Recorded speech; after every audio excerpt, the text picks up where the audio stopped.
In this vid, I'll be reviewing a deck by Pokemongeek89.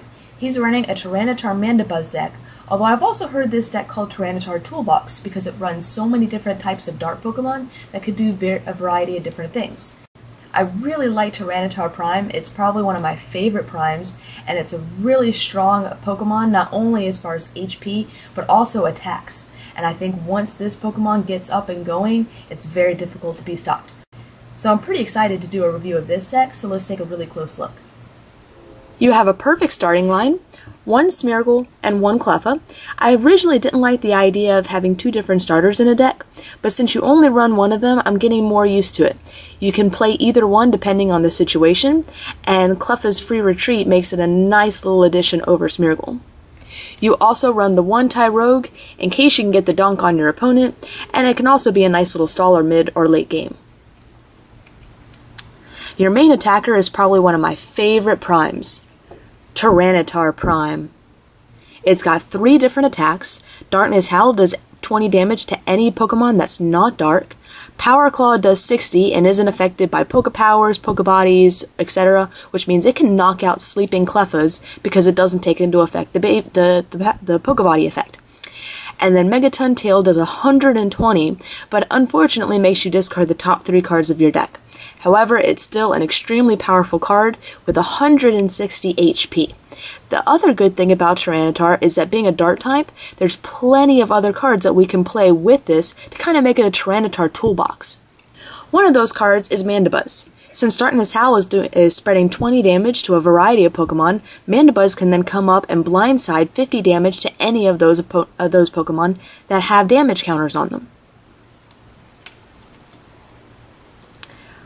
Umbreon is a great tech in this deck because it's going to really help you out against those fighting types that your dart Pokemon are weak to. Machamp Prime and Donphan Prime are the 2 big fighting types right now, and if you use Moonlight Fang, they can't touch you. The only bad thing about this card is when Pokemon Catcher comes out, they're just going to be able to easily get around this Umbreon, but if they can't pull the Catcher, this could be a great stall. Your last tech, and one of my favorite techs, which can go on pretty much any deck, is a 2/2 line of Zoroark. Foul Play doesn't require any dark energy at all, but allows you to copy one of the defending Pokemon's attacks. I honestly don't have any suggestions for your Pokemon line. You have extremely strong lines, with the stage 1s all being 2/2. You only run one of each of your starting Pokemon, including your Tyrogue, so there's not a very high chance that you're going to be left with them later as dead cards, and you run a 4/3/4 of your main attacker, Tyrannitar Prime. Since you run Rare Candy, that's an excellent line, and you can't get much better than that. Let's take a look at your energy line. You run 4 Special Dark, with each Special Dark being an extra 10 damage that you can do, 2 Rescue, 2 DCE, and 8 Basic Dark.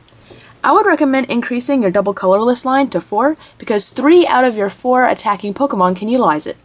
Zoroark's Foul Play can utilize it. Mandibuzz's Punishment can use it.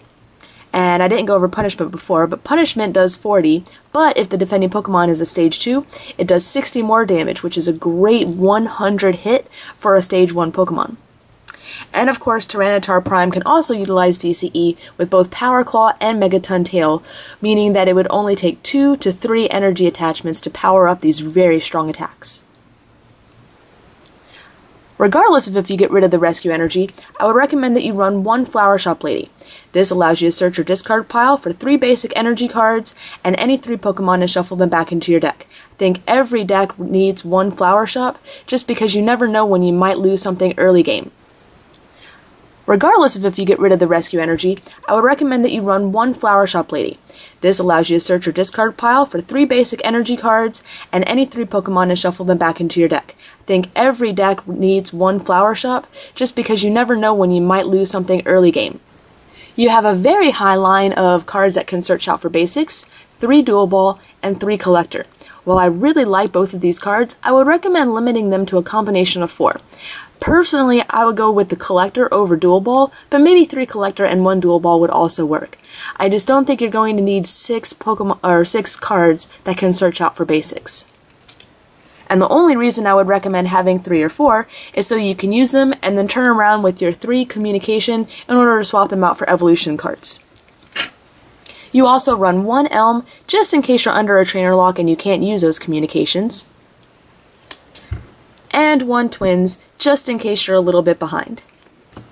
You run 1 Interviewers, but I think you'll be safe in dropping this. Running 16 energy cards in the deck, you shouldn't have any problems drawing into them.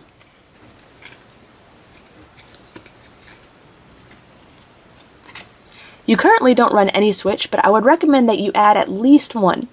Tyrannitar Prime has a retreat cost of 3, and you never know if one of your babies might be asleep and you need to get it out of the active position.